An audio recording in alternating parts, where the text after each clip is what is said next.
எல்லோருக்கும் வணக்கம். இன்னைக்கு நம்ம பார்க்கக்கூடிய சப்ஜெக்ட் உண்மையே சொன்னாலும். ஒரு ஆத்மா எனக்கு யூடியூப்ல கமெண்ட்ஸ்ல போட்டிருந்தாங்க. அவங்க சில வாரங்களா இல்லை சில மாதங்களா தான் ராஜயோகம் ப்ராக்டிஸ் பண்ணுறாங்க. அவங்க அவங்க கணவரை சமீபத்தில் இழந்துட்டாங்க. ஸோ அவங்களுக்கு துக்கம் இருக்குது. அப்புறம் ராஜயோகம் கற்றுக்கிட்டாங்கன்னு நினைக்கிறேன். அப்படியே சிஸ்டம்குள்ளே வந்துட்டாங்க. அவங்க இப்போ சென்டருக்கெல்லாம் போகிறாங்க. அங்கே இருக்கிற ஆத்மாக்கிட்ட கேட்குறாங்க, கணவர் இறந்ததை பற்றியெல்லாம் கேட்குறாங்க. அப்போது அவங்க சொல்கிறாங்க, இது 5000 வருஷ கதை, அது அப்படி இப்படி தான் ரிப்பீட் ஆகும். ஸோ இந்த காலகட்டத்தில் நீங்கள் உங்கள் கணவரை இழப்பீங்க, எல்லா 1000 வருஷம் அது நடக்கும் அப்படின்னு சொல்லியிருக்காங்க. இந்த அம்மாவோட புரிதல் என்னென்னா, நான் ராஜயோகம் வரேன்ல, இனிமேல் இறைவன் நேரடியாக தெரியும்ல, நான் நினைவு அப்படி பண்ணேன்னா அடுத்த கல்பத்தில் இதே பிறவி வரும்போது என் கணவரோட நான் 100 வருஷம் வாழ்வேன்ல அப்படின்னு சொல்கிறாங்க. உடனே சென்டரில் இருக்கவங்க இல்லை அப்படிலாம் நடக்காது, சீன் பை சீன் திரும்ப அப்படி தான் நடக்கும் அப்படின்னு சொல்கிறாங்க. இவங்களுக்கு அப்போ நான் ஏன் புருஷார்த்தம் பண்ணணும், நான் ஏன் முயற்சி பண்ணணும், முயற்சி பண்ணும்போது எல்லாம் கெட்ட விஷயங்கள்லாம் நல்லதாக மாறணும்ல, நீங்கள் என்ன சொல்கிறீங்க அப்படின்னு கேட்டிருந்தாங்க. அவங்களுக்கு தான் இந்த வீடியோட மூலமாக பதில் சொல்ல ட்ரை பண்ணுறோம். ஓகே, பாருங்களேன். எப்பாவது யாராவது ரொம்ப துக்கத்தோடு வராங்கன்னு வச்சுக்கோங்களேன். இப்போ சென்டரில் சொன்னதெல்லாம் 100க்கு 150% கரெக்டு, அதை மாற்றுக்கிறதே கிடையாது. ஆனால் எப்படி சொல்லக்கூடாதுன்னு ஒன்று இருக்குது, எப்படி சொல்லணும்னு இருக்கு. எப்படி சொல்லக்கூடாதுன்றதுக்கு ஒரு எக்ஸாம்பிள் சொல்கிறேன் பாருங்களேன். இது ஒரு நடந்த சம்பவம் தான். ஒரு சென்டர் இருக்குது, அது கீதா பாடசாலை இருக்குன்னு வச்சுக்கோங்களேன். அதுக்கு நேர் ஆப்போசிட்டில் ஒரு வீடு, பெரிய கொட்டேஷனோட வீடு. அப்போ இந்த சென்டருக்காரங்க என்ன பண்ணுவாங்கன்னா, இந்த ரக்ஷாபந்தன், சிவராத்திரி இந்த மாதிரி நிகழ்ச்சி நடக்கும்போது அக்கம் பக்கத்தில் எல்லாரையும் கூப்பிடுவாங்கல்ல, அந்த மாதிரி இவங்களையும் கூப்பிடுவாங்க. அப்போ இந்த கோடீஸ்வர குடும்பத்தில் இருக்கவங்க எட்டி பார்த்துட்டு போவாங்க, அந்த ஃபங்க்ஷனுக்கு அட்டன் பண்ணுவாங்க. ஸோ அவங்களுக்கு தெரியும் இது ஒரு மெடிடேஷன் சென்டர்னு தெரியும். ஆனால் இவங்கெல்லாம் வரமாட்டாங்க, கிளாஸ்க்கெலாம் வரமாட்டாங்க. இந்த மாதிரி நிகழ்ச்சிக்கு மட்டும் எட்டி பார்த்துட்டு போவாங்க. அந்த கோடீஸ்வரனுக்கு ஒரு 18-20 வயசில் ஒரு பையன், வாலிப பையன்றதுனால பைக்கெல்லாம் வாங்கி கொடுத்துருக்கிறாரு. அந்த பையன் பைக்கை ஹாஷாக ஓட்டி ஒரு நாள் ரோடு ஆக்சிடெண்ட்டில் காலமாயிட்டான். ஒரே பையன், இறந்த துக்கம் அவங்களுக்கு தாங்கலை. அப்போது அந்த மனசுடைய அந்த பாரத்தை குறைக்கிறதுக்காக அவர் என்ன நினைக்கிறார், இந்த மெடிடேஷன் சென்டர் தானே, அங்கே போனால் ஏதாவது மனசுக்கு ஆறுதலாக இருக்கும் அப்படின்னு நினச்சி முதல் முறையாக மெடிடேஷன் கேட்கறதுக்காக வராரு. அங்கே இருக்கவங்க பிளாக் அண்ட் ஒயிட்டாக சொல்லிட்டாங்க, இது ட்ராமா, எல்லா 1000 வருஷம் இது நடக்கும், இதே மாதிரி தான் உங்கள் பையன் ரோடு ஆக்சிடெண்ட்டில் சாவான், அதுக்கப்புறம் அமைதி தேடி நீங்கள் வருவீங்க. பாருங்களேன், அவரு ஏற்கனவே பயங்கர துக்கத்தில் இருக்கார், மனசு ஆறுதலுக்காக வந்திருக்கிறார். நீங்கள் சத்தியத்தை சொல்கிறேன்ற பேரில், உண்மையை சொல்கிறேன்ற பேரில் அவரை காயப்படுத்துகிறா என்ன பண்ணுவார், இனிமே வருவாரா? அதுதான் ஐடியாவா? ஸோ யுக்தியாக தான் ப்ரெசென்ட் பண்ணும். நீங்கள் சொன்னதெல்லாம் கரெக்டு, ஆனால் அது இல்லை நேரம் அதை சொல்கிறதுக்கு. பொறுமையாக அவரே வாணியை படித்து படித்து படித்து படித்து புரிஞ்சுப்பார். அது கொஞ்ச நாள் வந்ததுக்கப்புறம் இந்த டைம் அப்படி சொல்லக்கூடாது. இது எப்படி சொல்லக்கூடாதுன்றதுக்கு ஒரு எக்ஸாம்பிள், எப்படி சொல்லணுன்றதுக்கு இனி ஒரு எக்ஸாம்பிள் சொல்கிறேன் பாரு. ஒரு ராஜா, அவருடைய மனைவி ரொம்ப சீரியஸ், உடம்பு சரியில்லை, உடலில் மல்டிபிள் ப்ராப்ளம், சுகரு, ப்ரெஷர், இந்த மாதிரி எல்லா ப்ராப்ளமும் இருக்குது. ராஜான்றதுனால பெரிய வைத்தியர் டீம்களை வச்சு ஒய்ஃபுக்கு ட்ரீட்மெண்ட் கொடுத்துட்ருக்காரு. இந்த மந்திரியோட வேலை என்னென்னா, இவங்களோட ஒய்ஃபோட ஹெல்த் ரிப்போர்ட்டை ஈவினிங் ஆனால் ராஜாவுக்கு சொல்லணும், எப்படி இருக்காங்கன்றத சொல்லணும். ஸோ இந்த அம்மாவோட ஹெல்த்து ரொம்ப மோசமாகிட்டு தான் போகுது. ஒரு நாள் என்ன ஆகிடுதுன்னா, அந்த அம்மா தவறிடுறாங்க. இப்போது இந்த நியூஸ் மந்திரிக்கு வருது. மந்திரி இப்போ ராஜாவுக்கு சொல்லணும். ராஜாவுக்கு இந்த நியூஸ் சொல்லிட்டா, மனைவி இறந்துட்டாங்கன்னு சொல்லிட்டா அவர் ஒடிஞ்சே போயிடுவார், தாங்கிக்க மாட்டார். ராஜாவுக்கு ஹார்ட் அட்டாக்கே வரலாம். இப்போ மந்திரி முடிவு பண்ணுறாரு, இதை ஒரு பக்குவமாக பதில் எடுத்து சொல்லணும் ராஜாவுக்கு. அப்போ என்ன பண்ணுறாருன்னா, ஒரு சேவகன் எப்பவுமே வெளியே நிற்பாங்கல்ல, அவர்கிட்ட கூப்பிட்டு வச்சு எக்ஸ்பிளைன் பண்ணுறாரு. நான் போய் ராஜா கிட்ட ஃபஸ்ட்டு ஒரு 10 நிமிஷம் 20 நிமிஷம் பேசுகிறேன், அதுக்கப்புறம் நான் சிக்னல் கொடுக்கும்போது நீ உள்ளே அப்போ நடந்த கதை மாதிரி ராணி தவறிட்டாங்க அப்படின்னு நீ ஒரு மெசேஜ் கொடுக்கணும் அப்படின்னு அந்த சேவகங்கிட்ட சொல்லிட்டு மந்திரி ராஜாவை பார்க்க போகிறார். இப்போ ராஜா கேட்குறாரு, நாட்டில் என்ன நடக்குது, எது நடக்குதுலாம் கேட்குறாரு. கடைசியாக ஒய்ஃபோட ஹெல்த் புல்லட்டின்னு சொல்கிறாரு. இப்போ சொல்கிறாரு, ஒய்ஃப் நல்லா தான் இருக்காங்க, ராணி நல்லா தான் இருக்காங்க, என்ன சுகர் ரொம்ப ஜாஸ்தி ஆகிடுச்சுன்றாங்க, 400-500 ஆகிடுச்சுன்றாங்க டாக்டர்ஸு. அதனால் இந்த இடது காலை கட் பண்ணி எடுக்க வேண்டியிருக்கும். காலா உயிரான்னு பார்க்கும்போது கால் எடுக்கிறது தான் பெட்டர் அப்படின்னு தோணுது. அதனால சில டாக்டர்ஸ் வந்து எடுக்கணுன்றாங்க, சில டாக்டர்ஸ் எடுக்க வேண்டாம்னு சொல்கிறாங்க. அவங்க கூட அதெல்லாம் பேசிகிட்டு இருக்காங்க. அது ஒரு முடிவு எடுத்தோடனே என்ன பண்ணுமோ அது பண்ணுவாங்க அப்படின்னு.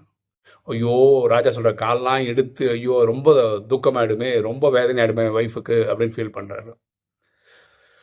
அப்புறம் வேற என்ன ப்ராப்ளம் அப்படின்னா ப்ரெஷர் வந்து அதுவும் கண்ணாமண்ணான்னு இருக்கு. டாக்டர்ஸ் என்ன சொல்கிறாங்க, உப்பே சேர்க்கக்கூடாதுன்றாங்க, உப்பு சப்பு இல்லாத ஃபுட்டு தான் கொடுக்கணுன்றாங்க.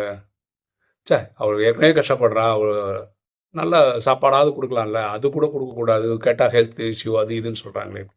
இப்படி மந்திரி வந்து ஒரு டிசீஸை பற்றி சொல்லி அதுக்கு இதை பண்ணக்கூடாது அதை பண்ணக்கூடாது, டாக்டர் பத்தியன்ற பேரில் அதை சொல்கிறாரு இது சொல்கிறான்னு சொல்லிட்டு ஒரு ஸ்டேஜில் ராஜாவே சொல்கிறார், இவ்வளோ கஷ்டப்படுறதுக்கு அவர் கிளம்பிடலாம், இறந்துடலாம், எனக்கு அவர் துக்கப்படுறதை பார்க்க முடியல அப்படின்னு.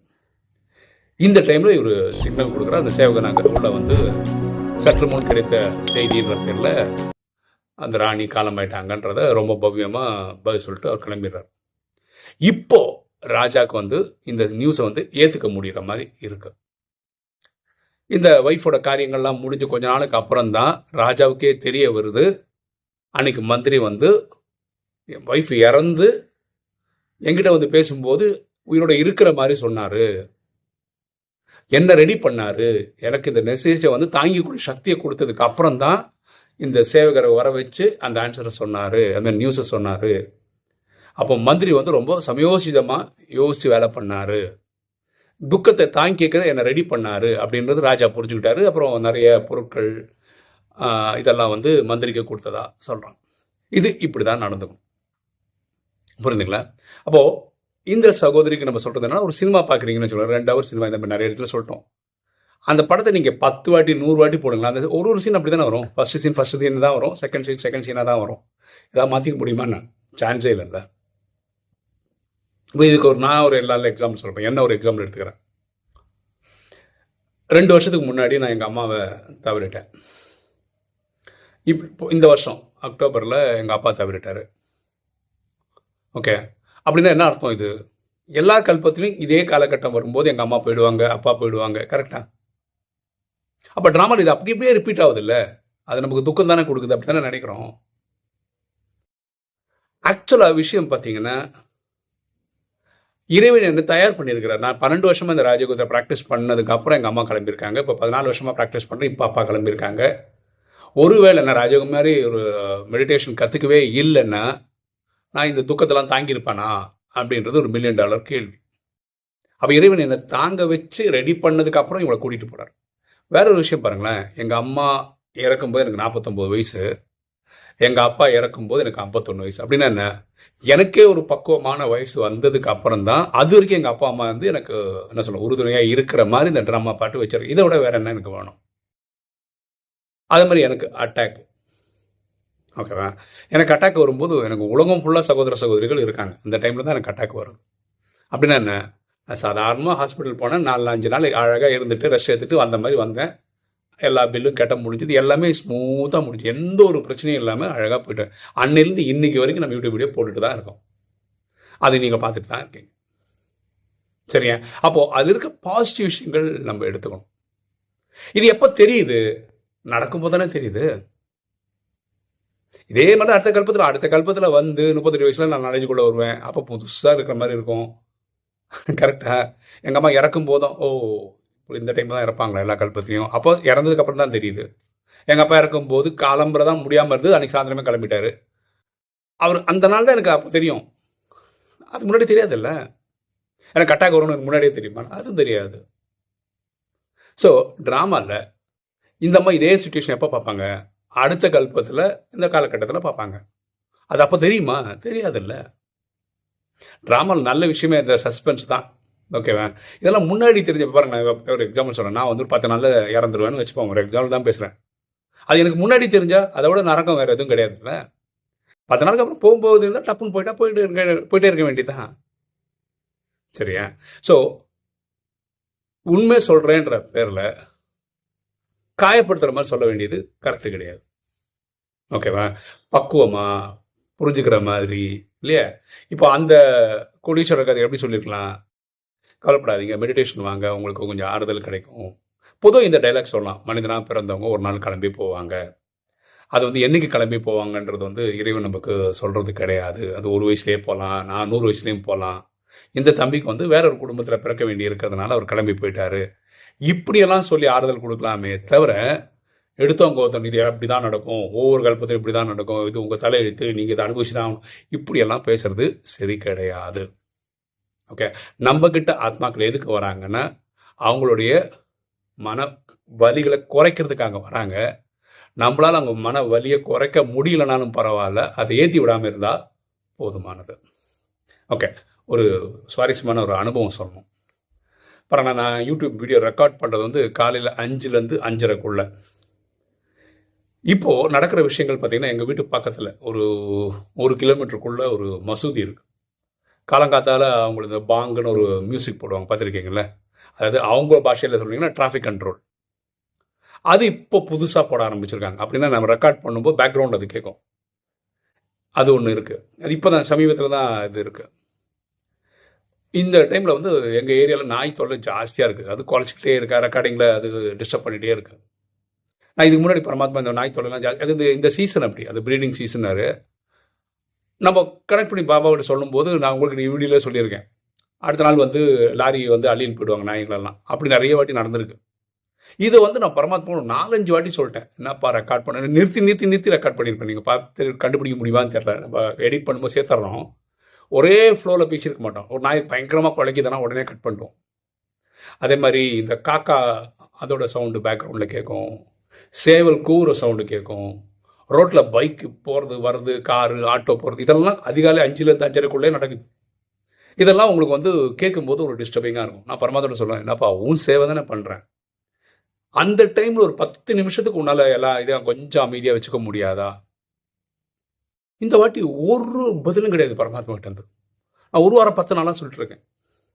அப்ப எனக்கு ரொம்ப கஷ்டமாயிடுச்சு. என்ன பாபா இது வந்து உன் சேவை பண்ற உனக்கே அக்கறை இல்லையா? உனக்கே இன்ட்ரெஸ்ட் இல்லையா? நீ கண்டுக்கவே மாட்டியா? அப்படின்னு சொன்னேன் பாருங்க. டக்குன்னு ஒரு நோட்டிஃபிகேஷன். உங்களுக்கு தெரியும் நம்ம இப்போ இந்த சாஃப்ட்வேர் வந்து கைன் மாஸ்டர் அப்படின்னு சொல்லிட்டு ஒரு அப்ளிகேஷன் வச்சு தான் நம்ம வந்து வீடியோ அப்லோட் பண்றோம். அதுலேருந்து ஒரு நோட்டிஃபிகேஷன் வந்தது. லேட்டஸ்ட் சாஃப்ட்வேர் நீங்க அப்டேட் பண்ணிக்கங்க அப்படின்னு வந்தது. வித் நாய்ஸ் கேன்சலேஷன் அப்படின்னு வந்தது. என்னடா அது நாய்ஸ் கேன்சலேஷன் ஒன்று புதுசாக வந்திருக்கேன். சரி அப்டேட் பண்ணுவோம் அப்படின்னு பண்ணேன். இப்போ புதுசாக வந்து நாய்ஸ் கேன்சலேஷன் ஒரு புதுசாக ஆட் பண்ணியிருக்காங்க. அதை நீங்கள் ஆன் பண்ணி விட்டுட்டீங்கன்னா நம்ம சவுண்டை தவிர பாக்கி இருக்க எல்லா சவுண்டும் அது எடுத்துருது. சூப்பரில் பாருங்களா, அவருக்கு வேற எதையும் மாற்ற தேவையில்லை. மசூதியில் பாங்கு இருக்கட்டும், ரோட்டில் போகிற பைக், இப்போ நான் பேசிட்டு இருக்க ஒரு பைக்கு போகுது, அது நீங்கள் கேட்கும்போது கேட்குதான்னு பார்த்துட்டு சொல்லுங்களேன். நாய் குலைச்சிட்டு தான் இருக்குது இந்த வீடியோ ரெக்கார்ட் பண்ணும்போது. ஓகேவா? இதை நம்ம எடிட் பண்ணும்போது எல்லாம் போயிடும். அது 2, 3 டெஸ்ட் பண்ணி பார்த்தேன், கரெக்டாக தான் வந்திருக்கு. ஓகேவா? ஸோ இறைவன் வந்து நமக்காக எல்லாம் ஒர்க் பண்ணிட்டு தான் இருக்காரு. நமக்கு தான் அந்த பொறுமை இருக்க மாட்டேங்குது. புரியுதுங்களா? அது சொல்கிறேன், இந்த நோட்டிஃபிகேஷன் வருது, அப்ளை பண்ணி பார்க்குறேன், அது நாய்ஸும் கேன்சல் பண்ணுது. சூப்பர், ட்ராமா சூப்பர் இல்லை? ஓகே, இன்னைக்கு வீடியோ உங்களுக்கு பிடிச்சிருக்குன்னு நினைக்கிறேன். பிடிச்சா லைக் பண்ணுங்கள், சப்ஸ்கிரைப் பண்ணுங்கள், ஃப்ரெண்ட்ஸ் சொல்லுங்கள், ஷேர் பண்ணுங்கள், கமெண்ட்ஸ் பண்ணுங்கள்.